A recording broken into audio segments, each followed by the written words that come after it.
Assalamualaikum warahmatullahi wabarakatuh. Nama saya Karlina. Di sini saya akan mengerjakan tugas belajar di luar kelas hari ke-10, yaitu menjawab pertanyaan dengan tema Bimba A-I-U-E-O interview yang kedua. Pertanyaannya adalah di sini, jelaskan apa yang dimaksud dengan kegiatan bermain baca-bacaan. Kegiatan bermain baca-bacaan yaitu mendengarkan bunyi huruf, bunyi kata, dan dikte dengan cara yang menyenangkan. Yang kedua, jelaskan kegiatan apa saja yang termasuk dalam kegiatan bermain baca-bacaan, yaitu membaca modul kurikulum baca, terus tarik garis, karena kan itu juga sambil dibacakan, dibunyikan dengan suara. Terus bermain kata verbal itu juga termasuk baca-bacaan. Terus dikte juga termasuk baca-bacaan, bernyanyilah bimba juga termasuk baca-bacaan, seperti itu. Apa tujuan kegiatan bermain baca-bacaan? Agar anak tumbuh minat bacanya. Kapan kegiatan bermain baca-bacaan dilakukan oleh motivator? Selama kegiatan membimbakan berlangsung. Tetapi jika anaknya tidak mau, bisa dialihkan ke kegiatan yang lain sesuai kemauan dan kemampuan si anak tersebut. Mengapa kegiatan bermain baca-bacaan menjadi prioritas utama yang harus dilakukan oleh motivator? Karena kegiatan bermain baca-bacaan dapat menumbuhkan minat baca dan minat belajarnya, karena dengan sesering mungkin kita bermain baca-bacaan, maka anak akan lebih lancar dalam membacanya. Apa yang harus dievaluasi oleh motivator ketika anak bermain baca-bacaannya?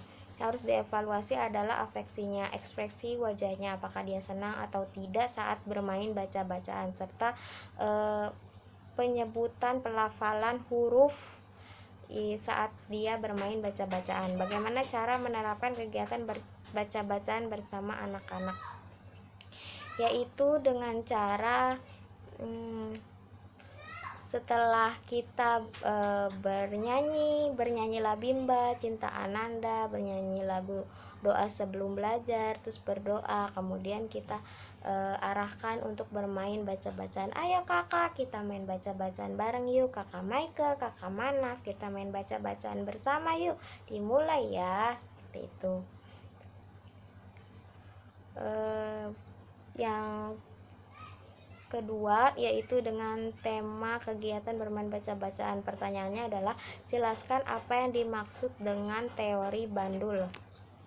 Teori bandul adalah penerapan dari metode variation skill. Teori bandul, kenapa dinamakan teori bandul? Karena bandul mempunyai sifat yaitu selalu kembali ke tengah. Dalam analoginya, ketika kita melihat jam bandul bergerak dari tengah, kemudian ke samping kanan, dan selanjutnya akan kembali lagi ke tengah. Lalu bandul akan bergerak ke samping kiri, selanjutnya bandul akan kembali ke tengah lagi, begitu seterusnya. Jadi teori bandul mempunyai kegiatan prioritas atau kegiatan utama yang lebih banyak dilakukan dibandingkan dengan kegiatan selingan. Apa tujuan penerapan teori jam bandul?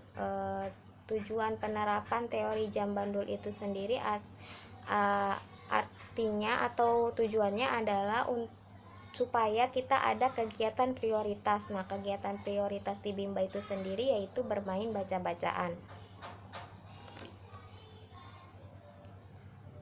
Kapan motivator menerapkan teori jam bandul?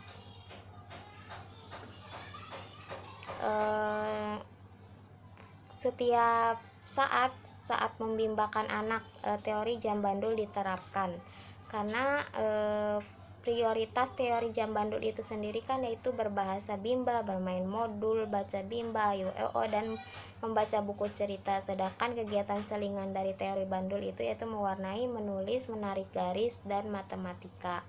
Jadi setiap saat dilakukan saat membimbakan anak. Bagaimana cara menerapkan teori jam bandul?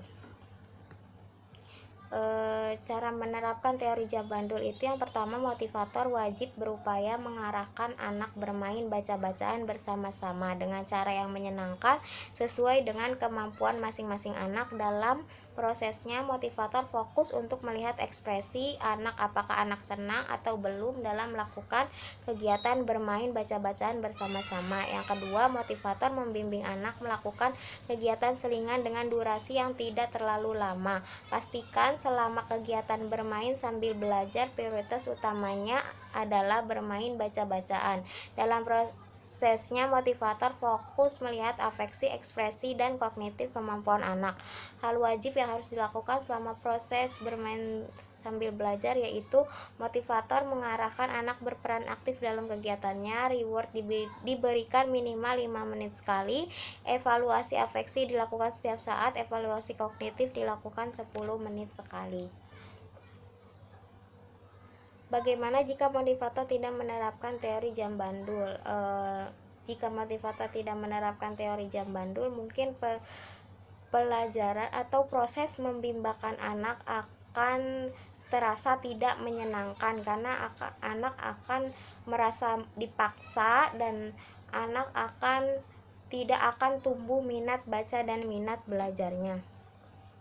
Ya, seperti itu, kurang lebihnya mohon maaf. Wassalamualaikum warahmatullahi wabarakatuh.